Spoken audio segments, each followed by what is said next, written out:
오늘 열왕기하 17장 말씀을 통해서 스스로 팔려라는 제목으로 20번째 강의 시간 갖도록 하겠습니다. 열왕기하 17장에는 북왕국의 마지막 왕인 호세아와 이스라엘의 멸망 기사를 담고 있습니다. 호세아는 왕족 출신도 아니며 선대 왕에게 왕위를 물려받은 것도 아닙니다. 그저 그의 이전에 있었던 왕들과 같이 그 역시도 반역을 통하여서 17번째 왕인 베가를 죽이고 스스로 왕이 된 인물입니다. 그가 왕이 되어 다스린 연수가 9년입니다. 하지만 그가 아수르를 배반하고 옥에 갇혀 있기를 3년 갇혀 있었죠. 그 3년을 제외하면 그는 고작 6년만을 왕위에 있을 수 있었습니다. 이해를 돕기 위해서 잠시 시대적인 상황들, 이스라엘의 정황들을 좀 살펴보겠습니다. 이스라엘의 16번째 왕이었던 무나임 시대에 아수르 왕 불이 이스라엘을 쳐들어옵니다. 이에 왕이 나라의 큰 부자들에게 은을 강탈하여 조공을 바칩니다. 15장, 열왕기하 15장 19절에서 20절 말씀입니다. 아수르 왕 불이 와서 그 땅을 치려하며 무나임이 은 1000달란트를 불에게 주어서 그로 자기를 도와 주게 함으로 나라를 자기 손에서 굳게 세우고자 하여 그 은을 이스라엘 모든 큰 부자들에게 강탈하여 각 사람에게 은 50세겔씩 내게 하여 아수르 왕에게 주었더니 이에 아수르 왕이 되돌아가 그 땅에 머물지 아니하였더라. 이때 이미 신흥 강국이었던 아수르에게 이스라엘은요 조공을 바치는 속국으로 전략한 것입니다. 이후에 무나임의 아들 16번째 왕인 부가히야가 왕위에 오르지만 별탈 없습니다. 왜냐면 아버지 때와 똑같이 조공을 바쳤을 테니까요. 그러다가 17번째 왕인 베가가 왕위에 오르자 새로운 국면을 맞이합니다. 아수르가 이스라엘을 다시 쳐들어오게 되죠. 당연한 결과입니다. 아수르에게 조공을 잘 바치던 무나임과 그의 아들 부가히야가 왕에 있을 때랑은 상황이 달라졌기 때문이죠. 반역으로 베가가 왕위에 오르자마자 아수르는 다시금 이스라엘을 눌러놓고 자신들과의 관계, 주종의 관계, 조공을 바치는 관계, 이것을 확고히 하려고 하였을 것입니다. 이때 이스라엘은요 대부분의 영토를 아수르에게 빼앗깁니다. 그리고 백성들의 상당수도 포로로 아수르로 잡혀가게 됩니다. 15장 29절입니다. 이스라엘 왕 베가 때에 아수르 왕 디글랏 빌레셀이 와서 이온과 악발벨과 마아가와 야노아와 게데스와 하솔과 길앗과 갈릴리와 납달이 온 땅을 점령하고 그 백성들을 사로잡아 아수르로 옮겼더라. 이미 북왕국 이스라엘은 나라로서의 기능과 명분을 이때 모두 상실한 상태라 하겠습니다. 이런 상황 가운데 호세아가 다시 반란을 일으켜 이스라엘의 18번째 왕이 됩니다. 그러나 이전 베가 때와는 달리 아수르가 바로 이스라엘을 쳐들어오지 않습니다. 이유는 너무나 간단합니다. 호세아가 비록 반란을 통하여 왕이 되었지만 그가 배반하기 전까지 6년 동안은 아수르에게 조공을 바치는 일을 잘 하였기 때문에 그렇습니다. 멈추지 않았기 때문에 그렇습니다. 본문 3절과 4절입니다. 아수르 왕 살마네셀이 올라오니 호세아가 그에게 종이 되어 조공을 드리더니 아수르 왕이 이것들이 또 반역을 통해서 왕조가 바뀌었네? 어떻게 해야 되나? 할 때 호세아가 나는 당신의 종입니다 하고 알아서 스스로 조공을 바쳤다라는 거예요. 4절 그가 애굽의 왕 소에게 사자를 보내고 해마다 하던 대로 아수르 왕에게 조공을 드리지 아니하매 아수르 왕이 호세아가 배반함을 보고 그를 옥에 감금하여 두고 아수르 왕이 올라와 그 온 땅에 두루 다니고 사마리아에 올라와 그곳을 3년간 에워쌌더라. 이스라엘의 왕이 되어 아수르에게 조공을 잘 바치던 호세아가 마음을 바꿔서 아수르 대신에 이집트를 섬기고자 합니다. 이것이 패착이 되어 그는 감옥에 감금이 되고 아수르는 3년간 그냥 모양새만 이스라엘을 유지하다가 그 이후에는요 이스라엘을 역사에서 완전히 지워버리고 그 모든 곳을 아수르의 땅으로 만들어버립니다. 중요한 것은 아닌데 그럼 호세아가 왜 잘 섬기고 조공을 바치던 이 아수르를 배반하느냐? 여기에는 약간의 이유가 있습니다. 뭐냐면 아수르의 왕이 바뀌었다는 거예요. 이스라엘의 왕이 바뀐 것 같이 아수르 내에서도 왕이 여러 번 바뀌는데 성경에도 이름이 여러 번 나오죠. 뭐 빌이라고 나왔다가 뭐 디글랏 빌레셀에 나왔다가 오늘 3절에서는 살마네셀이라고 이름이 나오죠. 그러니까 막 아수르도 상황이 왕이 막 바뀌어요. 그런 상황 가운데 그간에는 힘이 아주 빠져서 찌그러져 있던 이집트가 다시금 기세를 펴고 있는 상황이에요. 그리고 미련하게도 이스라엘과 유다는요, 다 자신들을 종 삼고 그렇게 못 살게 굴었던 이집트에 대해서 왜 그런지 모르겠지만 호의적으로 돼요. 물론 이런 데는 이유가 있죠. 왜냐면 형제의 나라라고 봐도 돼요. 이집트가. 그 솔로몬이 이집트의 공주를 데려다가 왕비로 삼았거든요. 하여튼 지금까지 우리가 살펴본 이런 상황들로 미뤄보면 이스라엘은요, 나라에 힘이 없었기 때문에 망한 거예요. 그나마 강대국이었던 아수르 편에 서 있을 때, 조공을 바치고 섬길 때는 명맥을 유지하였지만 배반하자마자 나라가 끝이 나버리는 거예요. 힘이 없는 데다가 어리석은 왕이 줄을 잘못 떼어서 나라가 망했다라는 결론이 됩니다. 그런데 이런 역사적인, 이런 사실적인 정황들은 뒤로 하고 오늘 성경에서는요, 다른 이유를 말씀하고 계십니다.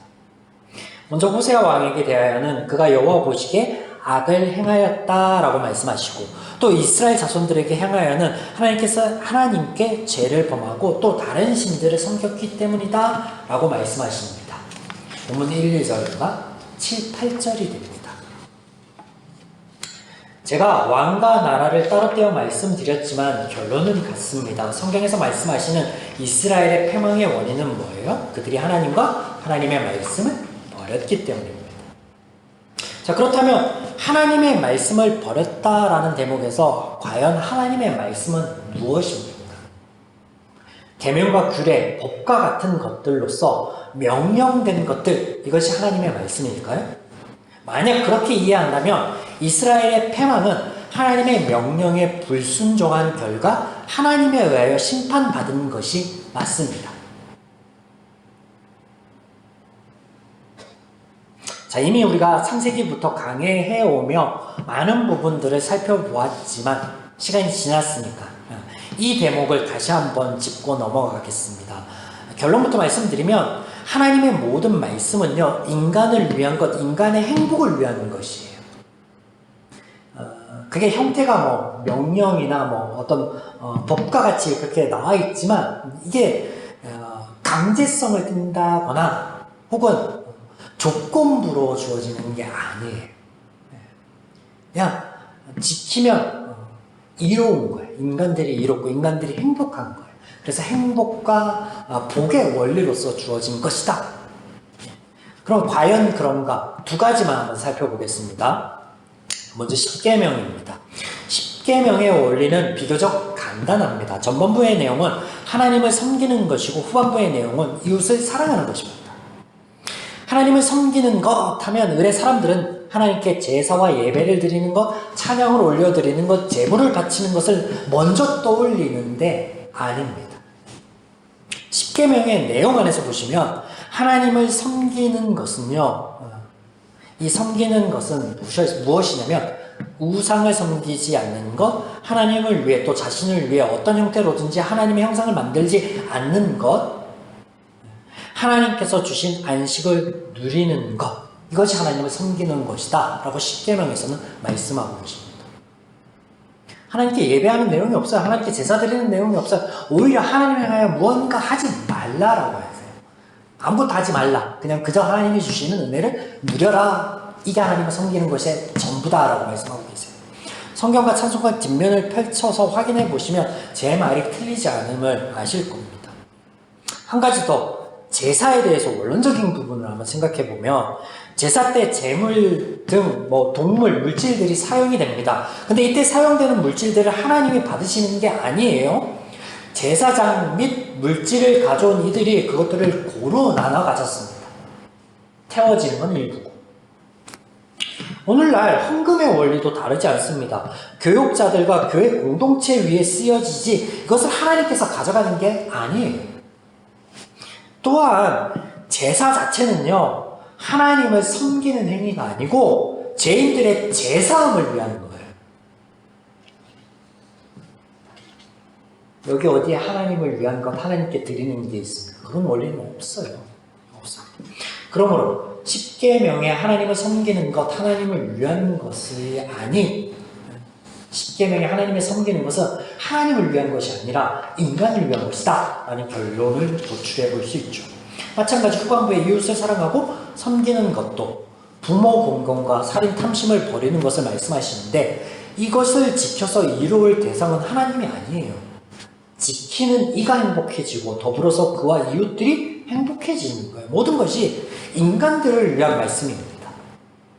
두 번째로 우리가 살펴볼 것이 율법인데요. 율법. 대표적인 게 신명기 28장을 들 수 있겠습니다. 신명기 28장.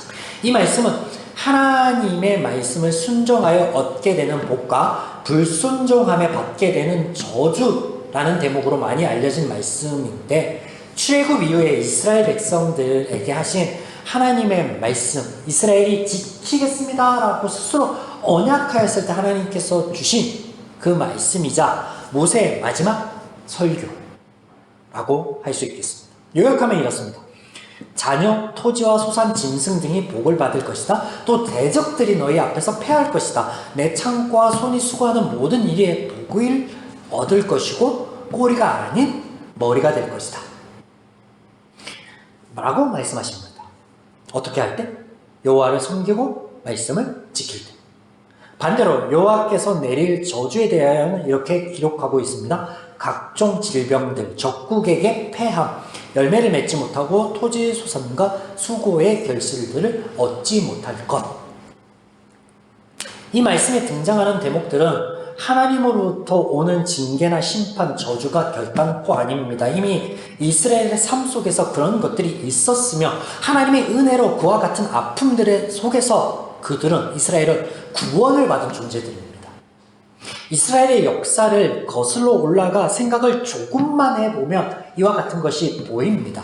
그들은 이집트의 노예였고 그 이전에는 극심한 가뭄으로 인하여 생명을 이어갈 수조차 없는 소수의 집단이었습니다. 그나마 그런 소수의 집단, 가족을 이룰 수 있었던 것조차도 하나님의 은혜였습니다. 하나님께서 아브라함과 사라의 태를 열어주어 자녀를 주셨습니다. 하나님으로 인하여 그 모든 아픔에서 벗어날 수 있었던 그런 그들이 그 하나님을 버리고 그들을 위하여 주신 하나님의 말씀, 행복의 지침으로 주신 그 말씀을 따르지 않은 결과는 자명합니다. 하나님께서 그들을 징계하거나 심판하기 전에 그들은 그들의 그런 선택의 결과로 다시금 하나님께서 건져내신 쓰라린 아픔 속으로 빠져들 수밖에 없는 것이에요. 네, 죄의 선택과 그 결과입니다. 하나님의 징계나 심판이 아닙니다. 그런 죄인의 한계를 아시는 하나님께서 이미 우리가 지속적으로 살펴보고 있듯 2000년 전 역사 속에서 확증하셨듯이 구원을 위한 은혜만을 베푸시는 것입니다.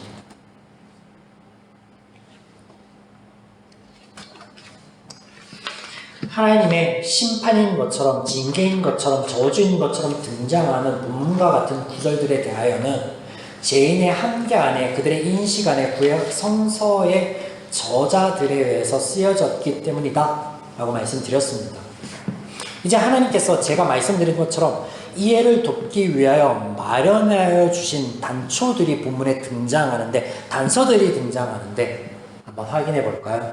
2절 여호와께서 보시기에 악을 행하였으나 다만 그전 이스라엘의 여러 왕들과 같이 하지는 아니하였더라. 특이한 구절입니다. 매우 특이한 구절이에요. 주로 이런 표현은요, 남왕국 유다의 왕들에 대한 기록에 이런 표현들이 사용되었어요. 남왕국의 어떤 왕이 그의 아버지처럼 다윗처럼 하나님 보시기에 정직히 행하였으나 다만 상단만은 패하지 아니하였다, 이런 표현들. 반대되는 표현이죠. 악을 많이 행하였지만 여러 왕들과 같지는 아니하다. 조금 나은 편이 있었다라고 지금 표현하고 있는 거예요.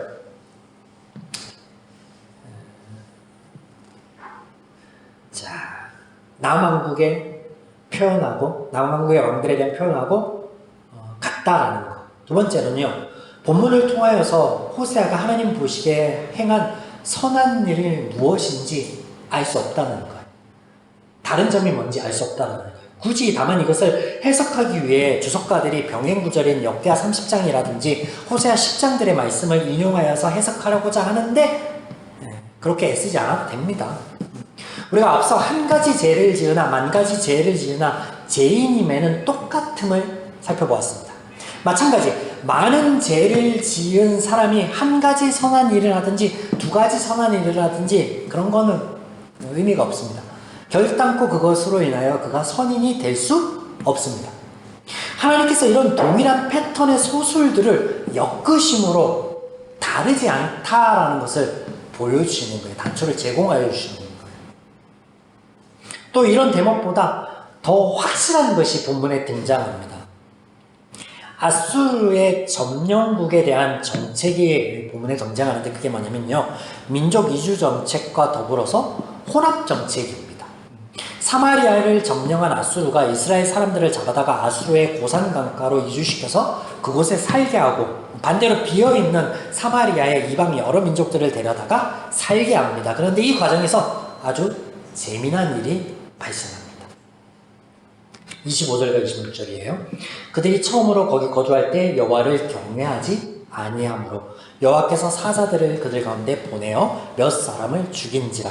그러므로 어떤 사람이 아수르 왕에게 말하여 이르되 왕께서 사마리아 여러 성읍에 옮겨 거주하게 하신 민족들이 그 땅의 신의 법을 알지 못하므로 그들의 신의 사자들이 그들 가운데 보내매 그들을 죽였사오니 이는 그들이 그 땅의 신의 법을 알지 못함이니이다 하니라. 본문의 내용을 여과 없이 해석하여 보면요, 이스라엘을 징계하신 하나님께서 이스라엘의 땅에 들어온 이방 민족들을 치시고 죽이십니다. 이유는 간단합니다. 그들이 이방인이기 때문에, 하나님은 섬기지 않기 때문입니다. 맞나요? 그런 내용이 아니라는 거죠, 본문은. 지금 이 대목은요, 이방인의 눈, 즉 사마리아로 이주하여 온 그들의 시각이라는 거예요. 그들의 시각 안에서, 그들의 인식의 한계 안에서 내뱉은 어리석은 말이다. 여러분, 누구든지요, 낯선 땅, 낯선 환경으로 여행하게 되면요, 흔히 그곳에서 병을 얻을 수 있어요. 풍토병. 그래서 우리는 예방주사를 맞거나 약을 준비하여 여행을 떠납니다. 맞죠? 아마 그들 또한 그랬을 것입니다. 그런데 무지한 그들이 사마리아에서 발생하는 일련의 질병과 사망의 원인을 그곳의 신으로 여겨지는 여호와께 지금 돌리고 있다는 거예요. 더 재밌는 것은 그들의 그런 말을 왕이 듣고 제사장을 파견하고 여호와를 섬기게 만든다라는 거예요. 여호와를 섬기는 법을 배우게 처리한다라는 거예요. 이 말은 뭐냐면요, 이런 인식이 무지한 백성들만의 것이 아니라는 거예요. 특별히 여기에서 백성들은 뭐냐면요, 최하층민을 의미합니다. 아수르의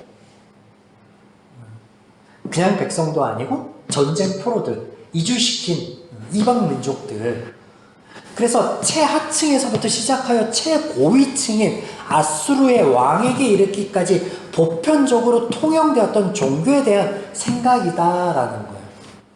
더 재밌는 건요, 열왕기 상하를 이어오던 이 서술부의 마무리인데, 산을 오르면요, 오름이 있음과 정점을 찍으면 내림이 있잖아요. 그 내림에 해당되는 거예요. 왕에 대한 기사들을 통해서 왕뿐만 아니라 모든 백성에 이르기까지 하나님을 경외하지 않고 우상을 섬겼더라라고 말씀하신 그 기술가요. 여기에서는 백성들이 무지함, 그리고 그 백성들의 무지함과 동일한 왕에 대한 무지함을 통하여서 이게 같다라는 걸 보여주고 있는 거예요. 얼마나 성이 재밌는지 아세요? 하나님의 이 저자와 역자로서의 하여튼 어리석은 생각, 종교에 대한 그들의 죄적 사고방식이라는 거예요. 그래서 그런 죄적 사고방식에서 오는 종교 놀이를 지금 하고 있는 거예요. 이스라엘은요, 남과 북으로 갈라진 후 쭉 하나님을 섬기거나 제사를 드린 적이 없습니다. 시작과 동시에 베델과 단의 우상을 만들고 우상을 섬기도록 정책적으로 하였죠. 200년의 역사 동안에요, 이스라엘이 하나님을 섬긴 적이 없다고요.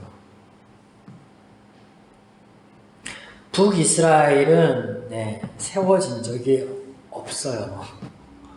또 제사장도 없습니다. 물론 그간에 그들을 가르치고 그들을 돌이키기 위해서 하나님께서 엘리사나 엘리야와 같은 제사장을 세워서 보내시기도 하였지만 이 북이스라엘 자체는 나라에는요, 제사장이 없어요. 제사장이 없어요. 그러므로 아수르 왕의 명령으로 세워진 제사장이 누구고 그가 어떤 가르침으로 그곳 이방인들에게 가르쳤는지는 안 봐도 뻔합니다. 그들의 소견에 오른 대로 했겠죠. 우상을 섬기며 살아갔겠죠. 그래서 33절이 등장합니다. 이와 같이 그들이 여호와도 경외하고 또한 어디서부터 옮겨왔든지 그의 민족의 풍속대로 이방신들도 섬기고 그 이방신을 또 섬기기 위해 제사장도 만들고 종교놀이만 하고 있다. 자, 하나님께서 죄인들의 이런 죄적 사고방식과 가치관을 왜 보여주시는 거예요? 오늘 이스라엘의 멸망이 하나님의 징계나 심판이 아니다라는 거예요. 이방인들에게 발생하였던 풍토병을 하나님으로부터 오는 징계다 심판이라도 여기는 것처럼 이스라엘의 멸망 기사도 그들의 죄적 행위의 결과이지 하나님의 징계하심이나 심판이 아니다라는 것을 보여주는 단초로서 이와 같은 이야기들을 엮으신 것이라고요, 하나님께서. 그러므로 본문 17절에는 이렇게 말씀하십니다. 스스로 팔려. 원어적 의미를 살려서 읽어드리면 이런 거예요. 스스로 자신을 팔아넘겼다라는 내용이에요. 어디에 팔아넘긴 건데? 이스라엘은 죄인들로서 그들 스스로를 죄에게 팔았고요, 아수르라는 나라에게 팔아버렸습니다. 그 결과예요. 망한 거예요. 사랑하는 여러분, 이것이 절대로 남의 이야기, 이스라엘의 이야기가 아닙니다. 성경을 읽지 않으면, 성경을 통하여 하나님을 보고 배우지 않으면, 하나님께서 행하신 일과 죄의 결과들을 분별해내지 않으면 우리의 일상들 속에서 우리가 행하게 될, 맞이하게 될 모습이다라는 거예요. 그러므로 오늘도 말씀을 통하여서 하나님과 하나님의 말씀을 알아가며 하나님의 마음과 원리를 배워서 삶 가운데 그 은혜들을 누려나아가는, 또 그 은혜 안에서 그 말씀의 기초 안에서 든든히 세워져가는 우리 교회의 길을 주님의 이름으로 축원드립니다. 아멘.